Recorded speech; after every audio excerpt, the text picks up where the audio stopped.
Hello friends, good evening. आज हम लोग सेल बायो की एक टॉपिक करेंगे जिसका नाम है प्लाज्मा मेम्ब्रेन, जो कि बहुत ही ज़्यादा इम्पोर्टेंट है। तो चलिए हम स्टार्ट करते हैं।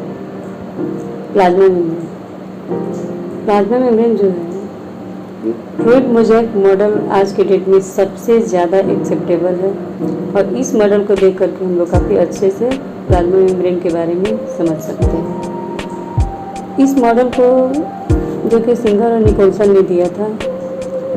यदि हम यूकैरियोटिक सेल की बात करें तो दो तरह के मेजर सेल्स आते हैं इसके अंदर, एनिमल सेल और प्लांट सेल। प्लांट और एनिमल सेल के में जो मेजर डिफरेंस होता है वो क्या है? तो एनिमल सेल और प्लांट सेल में मेजर जो डिफरेंस है वो सेल वॉल का होता है। एक्चुअली एनिमल सेल के अंदर सेल वॉल एब्सेंट होते हैं और प्लांट सेल के अंदर सेल वॉल प्रेजेंट होते हैं। लेकिन यदि हम प्लाज्मा मेम्ब्रेन की बात करें इन दोनों के अंदर, तो प्लांट सेल और एनिमल सेल दोनों में प्लाज्मा मेम्ब्रेन जो है प्रेजेंट होते हैं।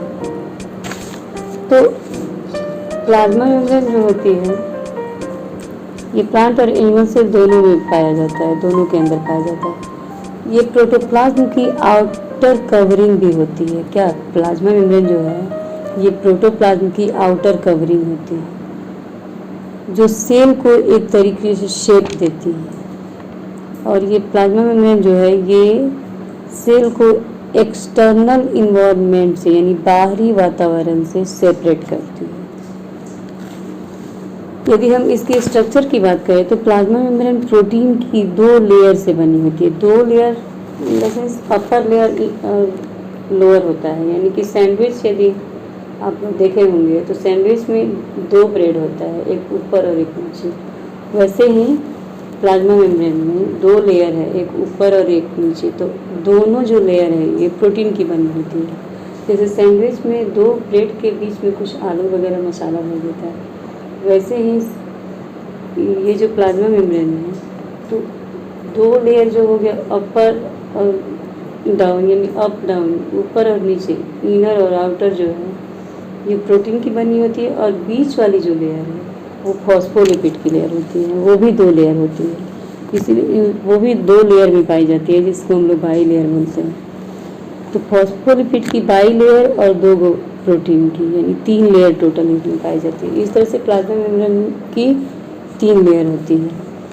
यदि इसकी कैरेक्टर्स की बात करें तो ये सेलेक्टिवली परमिएबल होते हैं, यानी कि ये डेफिनिट अर्थात कुछ ऐसे मॉलिक्यूल्स जिसको इनकी ज़रूरत होती है उसी को ही सेलेक्ट करके तब अपने अंदर आने जाने देता है। ऐसा नहीं कि वो किसी को भी भेज देगा। सेल मेम्ब्रेन का मेजर कंपोनेंट्स क्या क्या होता है? मेजर कंपोनेंट जो होते हैं फॉस्फोलिपिड, प्रोटीन्स, कोलेस्ट्रॉल और कार्बोहाइड्रेट होते हैं। जनरली ये प्रोटीन और फॉस्फोलिपिड से मिलकर बने होते हैं। अभी हम लोग बात किए हैं ना कि दो लेयर प्रोटीन की होती है और बीच में फॉस्फोलिपिड होता है, लेकिन इसके अंदर कुछ मात्रा में कोलेस्ट्रॉल और कार्बोहाइड्रेट भी पाया जाता है जो कि बहुत ही कम परसेंटेज में रहता है, लेकिन इसके अंदर प्रेजेंट होता है। और ये जो कोलेस्ट्रॉल और कार्बोहाइड्रेट होते हैं इनका अपना एक अलग ही वर्क होता है। तो इसको हम प्लाज्मा मेम्ब्रेन को हम बायो मेम्ब्रेन भी बोलते हैं। और ये एक डायनेमिक मेम्ब्रेन भी है, क्योंकि ये ज़्यादा ना तो लचीला होता है, ना ही ज़्यादा टाइट रिजिड होता है, और ना ही ज़्यादा फ्लूइड टाइप का होता है। ठीक है, तो इस तरीके से इसको हम डायनेमिक मेम्ब्रेन कहते हैं। प्लाज्मा मेम्ब्रेन का पहला काम है सेल को चारों तरफ से प्रोटेक्शन देना, मतलब सुरक्षा करना। ठीक है, प्लाज्मा मेम्ब्रेन ये भी डिसाइड करता है कि एक पार्टिकुलर सेल के बारे में, यानी कि एक सेल से दूसरे सेल को वो क्या करता है, सेपरेट करने का भी काम करता है। जैसे सेल बहुत सारे सेल मिल करके तब एक टिश्यू बनाते हैं, एक ही टाइप के सेल मिल करके क्या करते हैं, टिश्यू का फॉर्मेशन करते हैं। तो ये जो दो सेल के बीच, मतलब ये क्या करता है, सेपरेट करने का काम करता है प्लाज्मा मेम्ब्रेन। तो ये रिसेप्टर्स और चैनल को कंटेन करते हैं, यानी कि चैनल्स का मतलब यहाँ पे जो प्रोटीन के चैनल होते हैं। तो प्रोटीन जो होता है वो दो तरह का होता है, इंट्रिंसिक प्रोटीन और एक्सट्रिंसिक प्रोटीन। इंट्रिंसिक प्रोटीन जो होता है एक तरीका से वो पूरे प्लाज्मा मेम्ब्रेन में इम्बेडेड यानी धंसे हुए रहते हैं, और कुछ ऐसे होते हैं जो हाफ धंसे हुए रहते हैं, और कुछ ऊपर से नीचे तक आर पार हो जाते हैं। तो ये एक चैनल की तरह वर्क करते हैं। इसके बाद यदि हम बात करें तो फॉस्फोलिपिड में जो उसका हेड होता है, फॉस्फोलिपिड में एक हेड है और एक टेल है। तो जो उसका हेड होता है वो हाइड्रोफिलिक होता है और जो टेल होता है वो हाइड्रोफोबिक होता है। तो जो हेड होता है वो हाइड्रोफिलिक यानी कि वो वाटर को अट्रैक्शन करने का पावर में होता है। वहीं जो हाइड्रोफोबिक होते हैं, जो टेल हाइड्रोफोबिक है, तो हाइड्रोफोबिक यानी कि वो वाटर को रिपेल करेगा। जब स्पेसिफिक मॉलिक्यूल को ये अपने अंदर आने देता है, यानी कि कुछ गिने चुने मॉलिक्यूल्स को जब वो एंटर देता है, तो हाइड्रोफोबिक और हाइड्रोफिलिक की वजह से सारे जो सब्सटेंस हैं वो एक तरीके से रुक जाते हैं। सेलेक्टिवली कहने का मतलब है कि यहाँ पे अभी हम लोग बात किए हैं कि जो फॉस्फोलिपिड होती है उनमें हेड और टेल होता है।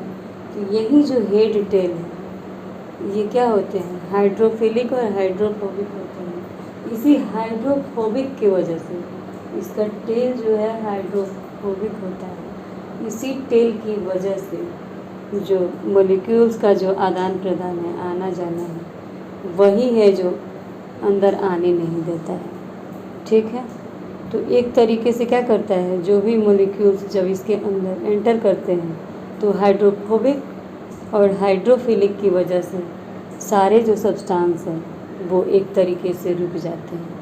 तो इसका काम होता है ट्रांसपोर्टेशन का, यानी कि ट्रांसपोर्ट का मतलब क्या होता है, इसमें किसी आयंस का ट्रांसपोर्ट, यानी कि यदि आयन का कंसंट्रेशन सेल के अंदर ज़्यादा हो जाए तो उसको सेल के बाहर भी निकालने का काम करता है। तो इस तरह से ये क्या करती है, एक तरीके से ये ट्रांसपोर्ट का भी काम करता है। सबसे पहले यहाँ पे प्लाज्मा मेम्ब्रेन को प्रस्तुत करने वाले डेनियल और डेविडसन ने 1935 में दिया था इनके मॉडल को। उसके बाद बहुत सारे साइंटिस्ट अपने अपने मॉडल को प्रस्तुत किए, जैसे कि रॉबर्टसन आए, उन्होंने भी प्लाज्मा मेम्ब्रेन को क्या बोला, यूनिट मेम्ब्रेन बताया। Okay, thank you.